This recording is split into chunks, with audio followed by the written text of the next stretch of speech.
रुद्रा और सृष्टि एक बार फिर अपने घर वापस लौट आए थे। सृष्टि की हालत ठीक नहीं थी, इसलिए रुद्रा उसको पहले हॉस्पिटल लेकर गया। वहां जाकर पता चला कि उसे फीवर आ रहा था। रुद्रा सृष्टि को कार से घर तक गोद में लेकर उठाकर आया और बेड पर आहिस्ता से लेटा दिया। अगले दिन सुबह जब सृष्टि की आंख खुली तो वो पहले से काफ़ी बेहतर महसूस कर रही थी। उसने अपने कमरे को देखा तो वो खुद से बड़बड़ाते हुए कहा, मैं यहाँ कैसे आई? कुछ देर सोचने के बाद उसे कल का दिन याद आ गया तो वह उठकर बाहर हॉल में आई तो देखा रुद्रा हॉल के सोफे पर सोया हुआ है। सृष्टि ने उसे एक नज़र देखा और वापस अपने रूम में आकर बाथरूम में चली गई। कुछ दिन यूं ही बीते और इन दिनों में सृष्टि और रुद्रा के बीच बातचीत ना के बराबर हुई।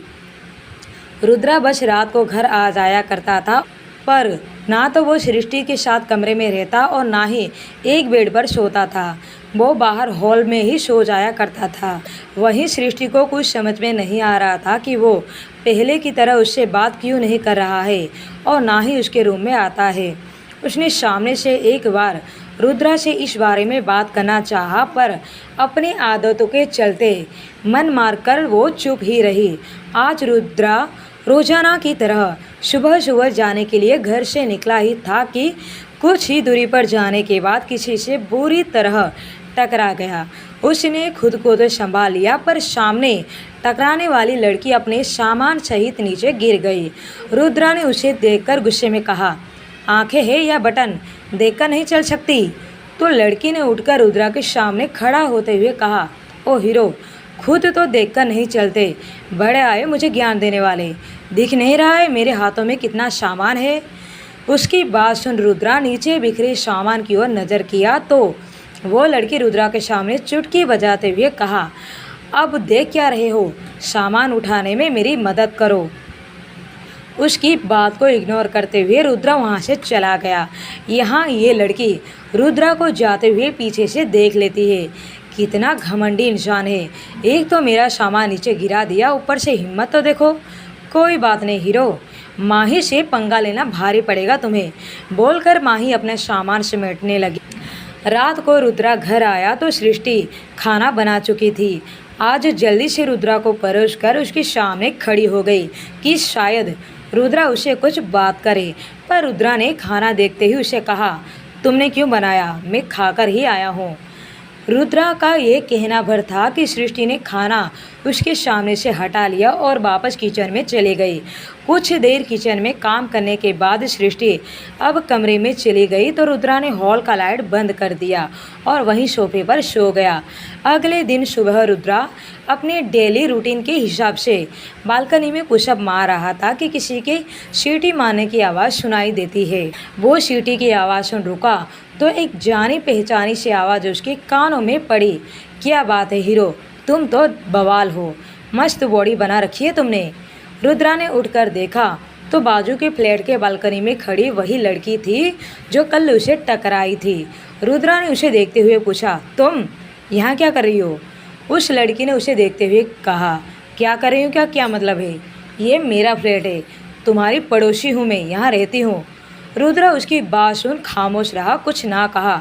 तो उस लड़की ने मुस्कुराते हुए कहा, मेरा नाम माही है और तुम्हारा? वहीं नहाकर आई सृष्टि अपने बालों को सुखाने के लिए बालकनी में आई तो रुद्रा को किसी और लड़की के साथ मुस्कुराते हुए बातें करता देख उसके पैर वही ठिठक कर रह गए।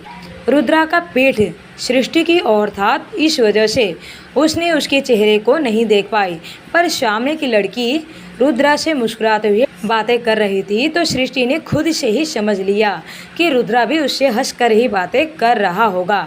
फिर वो शर्टलेस होकर उस लड़की के सामने भी खड़ा था। ये देख सृष्टि का मन खराब हो गया, वो अपने रूम में वापस आ गई। इधर बालकनी में रुद्रा ने माही को कोई जवाब नहीं दिया और अपना टॉवेल उठाकर रूम में वापस आकर बैठ गया। वह अपने पसीने को टॉवेल से साफ कर बाथरूम में चला गया। कुछ ही देर में तैयार होकर रुद्रा सृष्टि को ढूंढता हुआ किचन में आ गया। वह आज रात घर पर नहीं आने वाला था। तो बस ये सब बताने के लिए सृष्टि को ढूंढता हुआ किचन में आया। तो सृष्टि को देखकर वो जैसे सब कुछ भूल गया। सृष्टि ने आज येलो कलर की शिफॉन की साड़ी पहनी हुई थी, हाथों में लाल रंग की चूड़ियाँ जो कि आपस में बजकर शोर कर रही थी, क्योंकि वह इस वक्त पूजा की थाली सजा रही थी। रुद्रा ने उसे ध्यान हटाते हुए धीरे से कहा, सुनो। सृष्टि ने उसकी आवाज़ सुनकर उसकी तरफ मुड़ी तो देखा कि रुद्रा ने अपना गला साफ करते हुए कहा, जरा पानी देना। सृष्टि ने बिना कुछ कहे उसे पानी देने के लिए गिलास उसकी तरफ किया, पर उसकी ना देखने की वजह से पानी गिलास से बाहर निकलकर रुद्रा की शर्ट पर जा गिरा।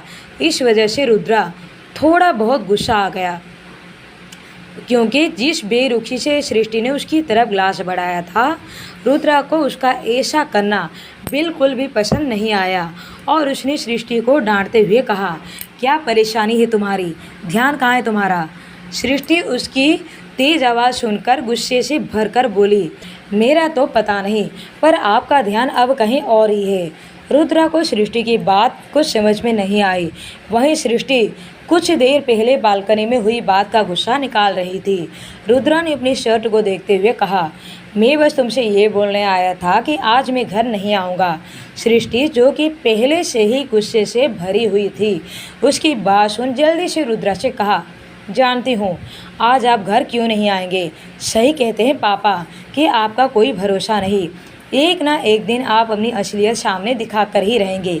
मुझे भी कोई फ़र्क नहीं पड़ता आपके आने या न आने से, इसलिए बताने की कोई ज़रूरत नहीं है। रुद्रा को सृष्टि की कोई बात समझ में तो नहीं आई, पर सृष्टि का अपने पापा का जिक्र करना रुद्रा के दिमाग को गर्म कर चुका था।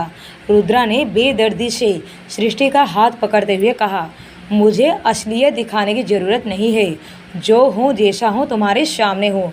ये कहते हुए रुद्रा ने अब सृष्टि को बाजू उसे थाम कर उसे अपने करीब लाते हुए उससे पूछा, पर तुम क्या हो, ये मुझे अभी तक समझ में नहीं आ रहा है, पर अब कुछ कुछ समझ रहा हूँ तुम्हें भी, और जान गया हूँ कि तुम बदला ले रही हो मुझसे।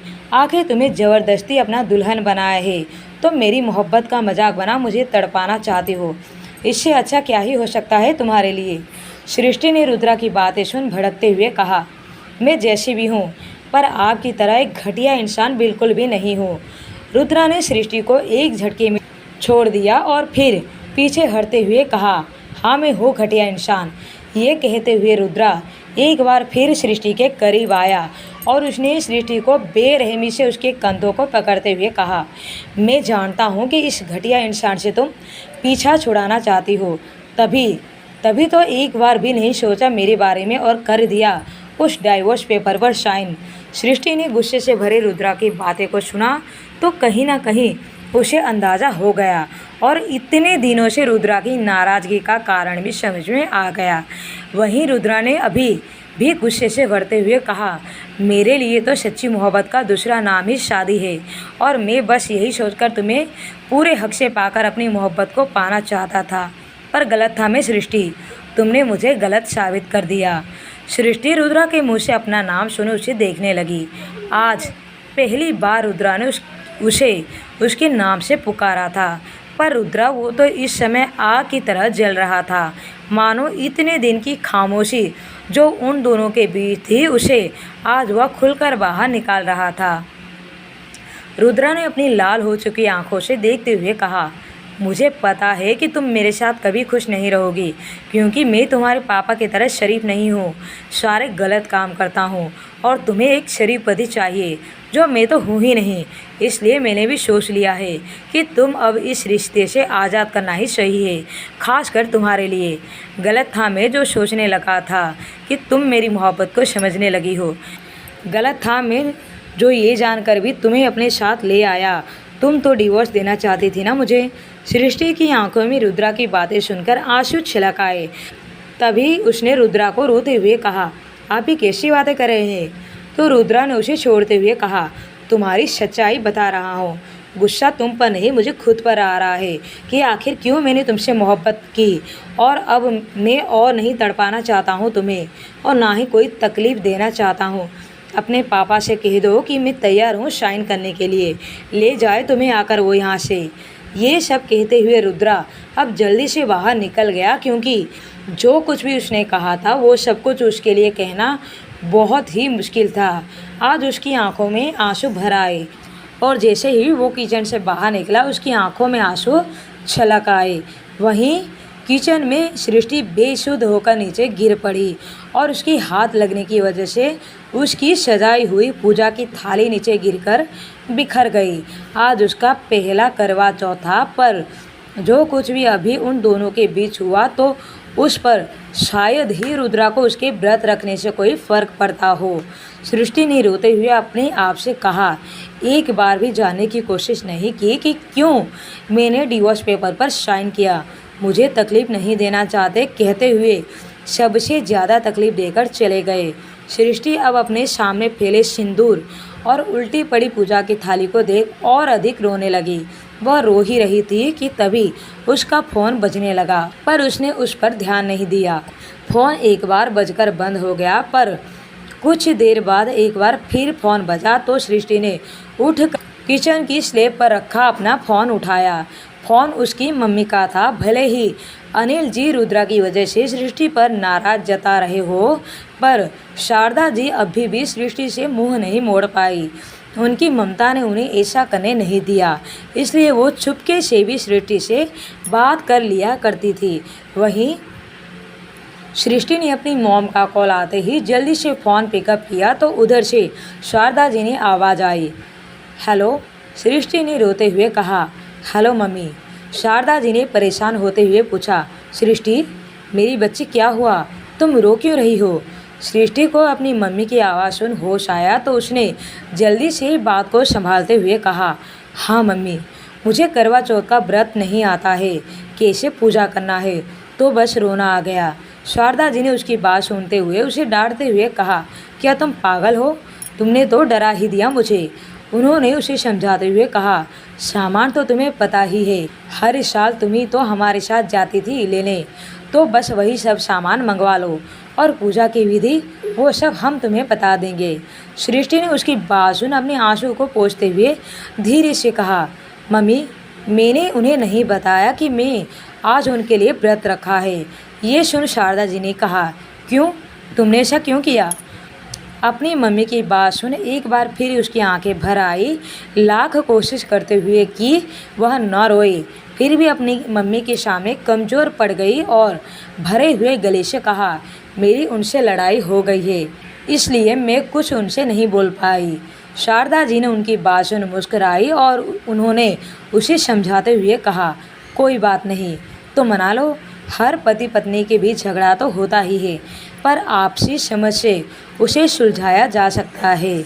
उन्होंने अब धीरे से सृष्टि से कहा कि मैं सामान भिजवा देती हूँ, तो सृष्टि ने उन्हें मना करते हुए कहा, नहीं रहने दीजिए, पापा को अच्छा नहीं लगेगा।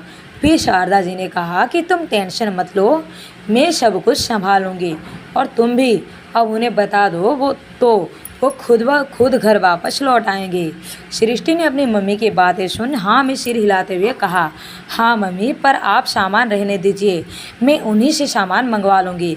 शारदा जी ने उसकी बात से सहमत होते उसे पूजा की विधि बताने लगी। सब जानने के बाद सृष्टि ने फ़ोन कॉल कट किया और अपने आंसुओं को पोंछ फैला हुआ सब सामान समेटने लगे।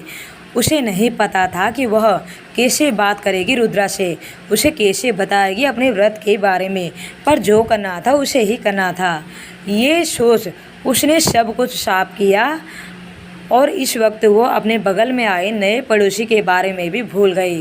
वो उनसे भी पूछ सकती थी और सब काम खत्म करके उसने जल्दी से रुद्रा को कॉल किया। वहीं दूसरी तरफ रुद्रा का आज का प्लान कुछ और ही था और उसके साथ उसका मूड बहुत ही खराब था, तो वह खराब मूड के साथ कल्लू और शंकर के पास पहुंचा ही था कि उसका फ़ोन बजने लगा।